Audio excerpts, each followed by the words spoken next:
হাজারদুয়ারি যাব। তো তার জন্য সবার প্রথমে আমরা একটা টোটো ঠিক করে নিয়েছিলাম। তো টোটোটা তোমরা নিজেদের মতো ঠিক করে নেবে, তো তারপরেই চাপবে। প্রথমে আগে তোমরা দাম দরটা ভালো করে নেবে, কারণ এখানে এক একজন এক এক রকম টোটোর দাম বলছিল। তো আমরা আমাদের মতো ঠিক করে নিচ্ছি। তো তারপরে আমরা চলে যাচ্ছি। তো দেখতেই পাচ্ছ আমাদের অনেকগুলো টোটো হয়েছিল, কারণ আমরা এক বাস লোক এসেছিলাম। তারপরে নিজেদের মতো টোটো করে যাচ্ছিলাম। তো দেখতেই পাচ্ছ আমরা টোটোয় করে বেরিয়ে পড়েছি। তো রাস্তাগুলো খুবই সুন্দর লাগছিল। তো গঙ্গার ধারে ধারে চলে যাচ্ছিলাম। তো দেখতে থাকো ভিডিওটা ভালো লাগলে লাইক কমেন্ট শেয়ার সাবস্ক্রাইব করে দেবে আমার চ্যানেলটিকে। তো ঘোড়ার গাড়ি করেও তোমরা যেতে পারো। তো হাজারদুয়ারির এখান থেকে তোমরা ঘোড়ার গাড়ি করে মতিঝিল, তারপরে আরও অন্যান্য যে জায়গাগুলো তোমরা চলে যেতে পারবে, কিন্তু মতিঝিল থেকে তোমরা ওখানে ঘোড়ার গাড়ি পাবে না। তো এটা আমাদের হাজারদুয়ারির গেট। তো এদিকে দুটো রাস্তা আছে, এক গেটটা পেরিয়ে একটা সামনের দিকে রাস্তা আছে, আর এদিকে একটা পেছন দিকে রাস্তা আছে। তো তোমাদের যেটা সুবিধা হবে সেটা দিয়ে তোমরা যাবে। আমরা পেছনটা দিয়ে গিয়েছিলাম, কারণ সবসময় জানো যে সামনের গেটে সবসময় ভিড় বেশি হয়। তো তার জন্য আমরা পেছন গেট দিয়ে যাচ্ছিলাম। তো দেখতেই পাচ্ছ পেছন দেখতে কি সুন্দর লাগছে হাজারদুয়ারি প্যালেসটা। তো যাই হোক, এরপরে এই গেটটা দিয়ে ঢুকে পড়লাম। তো সামনে যে হলুদ কালারের যেটা দেখতে পাচ্ছ এটা টিকিট কাউন্টার। আগে এই সিস্টেমটা ছিল না, আগে মিউজিয়ামটা দেখার জন্যই শুধু টিকিট কাউন্টারটা ছিল। তো যাই হোক, এখন নিয়ম পাল্টে গেছে। তো তার জন্য আগে প্রথমে তোমাকে টিকিট কাটতে হবে, তো তারপরে তোমাকে প্যালেস মানে সামনে ইমামবাড়া যা আছে সবটা তোমরা দেখতে পাবে। তো প্রথমে আমরা এখানে টিকিট করে নিচ্ছিলাম সবাই মিলে একসাথে। তো এখানে টিকিটটা করার পরে আমরা তবেই ভেতরে যাচ্ছিলাম, কারণ এখানে সামনে চেক করছিল টিকিটগুলো। তো দেখো হাজারদুয়ারি প্যালেসটা কত সুন্দর লাগছে পিছন থেকে।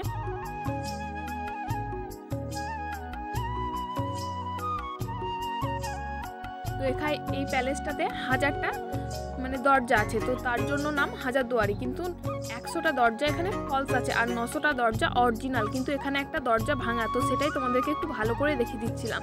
তো দেখতেই পাচ্ছ। আর এখানে টিকিট ফ্রি মাত্র 25 টাকা করে। আর বাকি যেখানেই যাবে তোমরা, মতিঝিল, তারপরে কাঠগোলা বাগান, তারপরে জগৎ সেটের বাড়ি, সব 30 টাকা করে টিকিট, শুধু এখানেই 25 টাকা টিকিট। তো যাই হোক, টিকিটটা করে তারপরে ভেতরে চলে যাবে। তো এদিকটাই আমরা যাচ্ছিলাম, আর সামনের দিকে যেই অনেক লোক আসছিল একটু দূরে ওই দিকে, তো ওটা হলো প্রথম গেট। তো দুটো গেট, তোমাদের যেটা ইচ্ছা হবে সেদিকে চলে যাবে। তো যাই হোক, এখানে টাইম টাওয়ারটা ছিল। তো টাইম টাওয়ারের সামনেই হাজারদুয়ারি প্যালেসটা। আর এখানে সবাই রিলস করছে, সবাই ভিডিও করছে, যে যার মতো সে তার মতো রিলস আর ভিডিও আর ফটো। সবার হাতে একটা করে ফোন, ডিএসএলআর, সব কিছু, আমার হাতেও যদিও।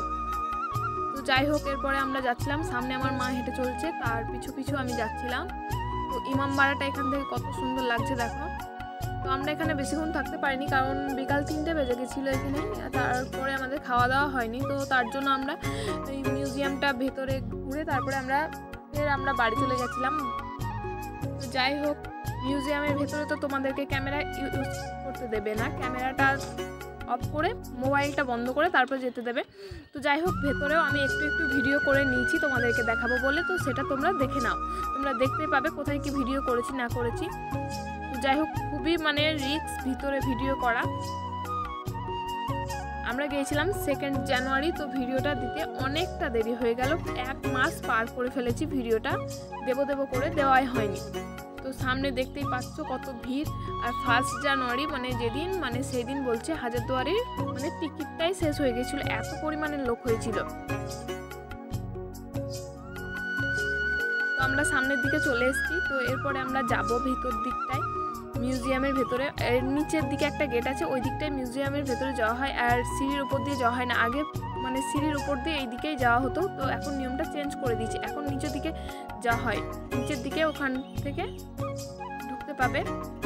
যাই হোক, আমরা সিঁড়িতে উঠে একটু ছবি টবি তুলে নিয়েছিলাম। তো তারপরে আমরা মিউজিয়ামের ভেতরে গিয়েছিলাম, বললামই তো বেশিক্ষণ থাকিনি। তো সবার আগে একটু ছবি টবি তো তুলতেই হবে, তো আমরা সবাই মিলে একটু ছবি তুলে নিয়েছিলাম, তারপরে মিউজিয়ামের ভেতরে গিয়েছিলাম। এখান থেকে মানে হাজারদুয়ারি প্যালেসের এই সামনের সিঁড়ি থেকে সামনের ইমামবাড়ার ভিউটা জাস্ট অসাধারণ লাগে। তো খুবই সুন্দর লাগছিল, তাই তোমাদেরকে একটু ঘুরে দেখিয়ে দিলাম। আর কত লোক দেখছো, সবার হাতেই ফোন। তো এরপরে এই দেখো, এই সিঁড়ির নিচে এই গেটটা দিয়ে চলে যেতে পারবে। মানে এখানে আগে টিকিট কেটে তারপরে মিউজিয়ামটায় ঢুকতে হতো, মানে মিউজিয়ামটা দেখার জন্য, কিন্তু এখন টিকিটটা একবারে সামনে থেকে করে দিয়েছে। তো যাই হোক, প্রচুর ভিড় ছিল, লাইন দিয়ে যাচ্ছিলাম। আর এখানে ফোন মানে প্রথমেই বলে দিল ফোনটা অফ করে দাও, তো তারপরে আমরা ঢুকেছিলাম। তো এই দেখো আমি ভেতর থেকে মানে দোতলার ছাদ থেকে এখান থেকে ভিডিওটা করে দেখাচ্ছিলাম, এগুলোতেও ফোনগুলো অ্যালাউ করছিল না। তো যাই হোক, তারপরে আমরা মিউজিয়াম থেকে বেরিয়ে চলে এসেছি। তো সামনেই দেখো টাইম টাওয়ার, তারপরে ইমামবাড়াটা মহরমের পরপর খোলা হয়। সামনে থেকে হাজারদুয়ারি প্যালেসটা দেখো কি সুন্দর লাগছে, আর প্রচুর লোক। শীতের সময় মানে আমাদের এই মুর্শিদাবাদ থেকে একমাত্র মানে সুন্দরভাবে ঘুরতে যাওয়ার জায়গা হলো এই হাজারদুয়ারি মতিঝিল পার্ক, খুবই সুন্দর আমাদের আশপাশে। এটাই মানে কোথায় ঘুরতে যাবো কথা মাথায় এলে হাজারদুয়ারি। তো যাই হোক, আমরা খুব সুন্দর করে ঘুরে নিয়েছিলাম। তো তারপরে আমরা ফিরে এসেছি। তো দেখতেই পাচ্ছ ফিরে আসার পর খাবার আগে কি মার লেগে গেছে এখানটায়। তো যাই হোক, প্রচুর মার, এরকম আমি কোথাও দেখিনি।